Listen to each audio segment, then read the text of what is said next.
Alright, hello citizens of the Nigelverse. It is Nigel once again, and this is going to be another wrestling review. So, we are continuing our look at Halloween Havoc matches, and this is once again a WCW one, and on the whole, Halloween Havoc 1997 is an interesting case.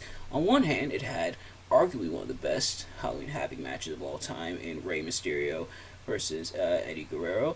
It had another really good match, the Las Vegas Sudden Death match between Randy Savage and Diamond Dallas Page, both of which I reviewed. Both of them I reviewed last year, so if you haven't already, go check out those reviews. But then it also has this match. This match has been referred to by the internet as Age in the Cage. So, we're already off to a great start. I'm, of course, talking about WCW Halloween Havoc 1997, the main event, no less. Hollywood Hulk Hogan battling Roddy Piper. Not with the WCW Championship on the line. There was no stakes in this match, which that and Age in the Cage, we're already off to a fantastic, just wonderful start. But nevertheless, as always, I'm not professional wrestling reviewer analyst, just a man who enjoys a good time, which was not to be had with this match. Sadly, this happened a lot in WCW, where the undercard would outshine the main event. Now, to be fair, it does happen from time to time in today's pro wrestling across any company. It happens from time to time, and whether it be in WWE or AEW or Impact, which Impact just announced yesterday that they're going back to the TNA at I believe the next event is Hard to Kill. Either Hard to Kill or no, I believe Bound for Glory was the event yesterday. So yeah, Bound for Glory was yesterday, and then the next event they're going back to TNA. I don't know if it's gonna be a permanent thing going forward or if it's just the one night only. But nevertheless, yeah. Sadly, many companies have had that effect. As I just my camera a little bit. Many companies have had that happen where the undercard has outshined the main event, but this was a big one. And so, without further ado, let's get right into it, I guess.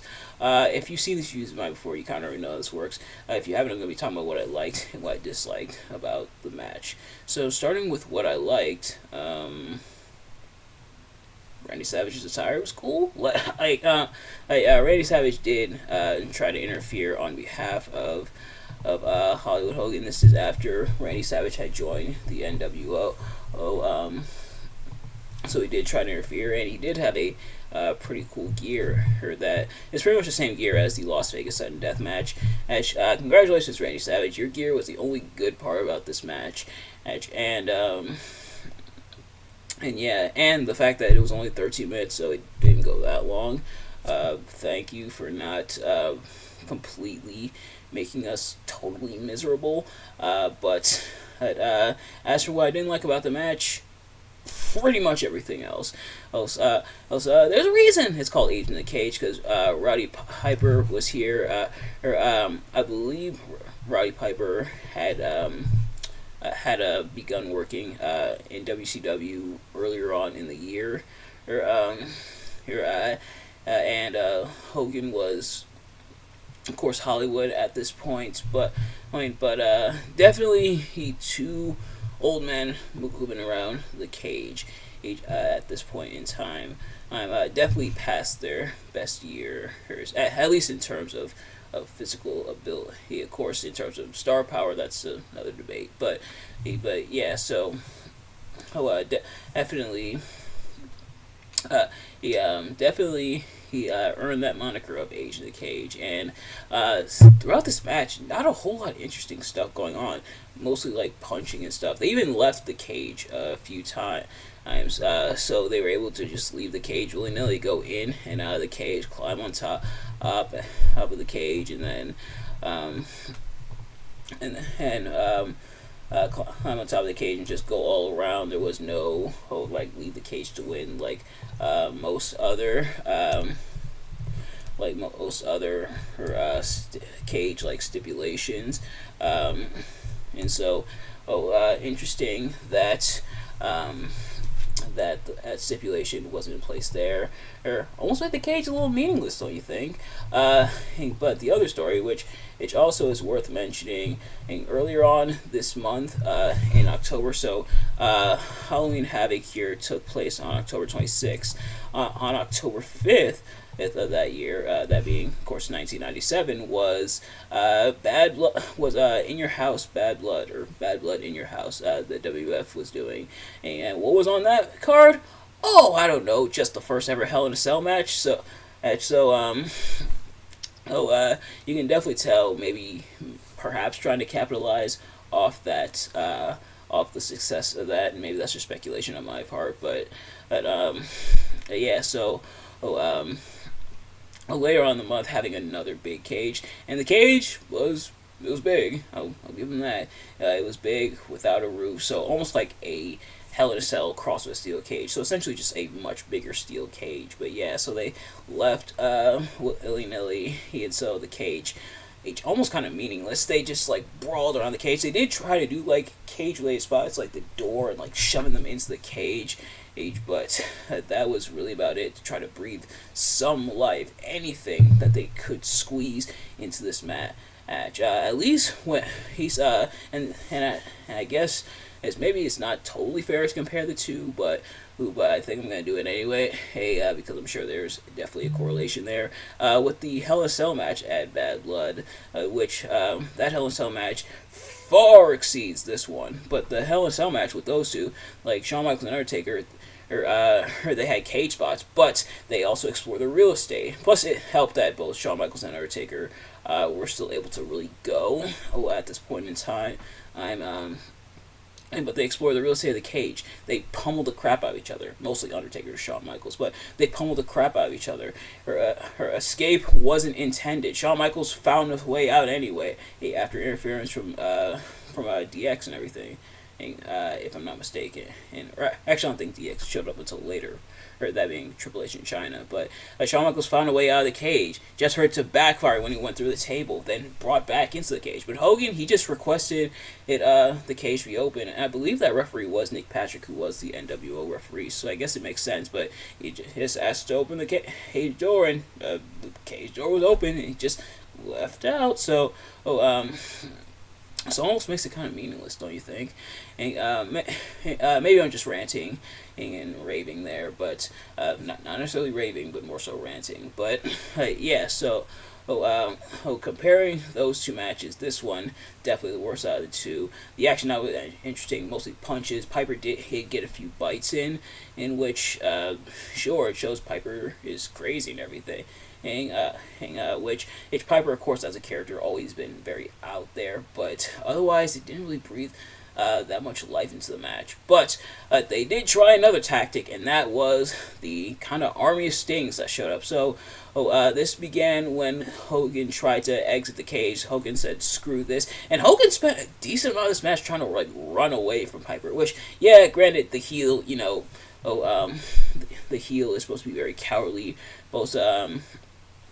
supposed to be a coward and be essentially a heel and eventually get their comeuppance. But Hogan spent way too much time running away from Piper, at least for my liking. So he exits the cage, tries to walk up, but then Sting points the bat at him, tells it, and pretty much stops him from trying to leave. So but then more Stings show up, and the intention, not only that they put over on commentary, but that had, I guess, was the intention with the several Stings being there, because there were several. There was another one that came on the ramp, and then a couple that came from the crowd, and then a couple that stood by the cage. Essentially, that everywhere Hogan goes, he's Sting, and if he's not looking at Sting, he's looking at Piper, because of course Piper and Hogan were feuding up to this point, and they had a match previously as well. So they had been feuding.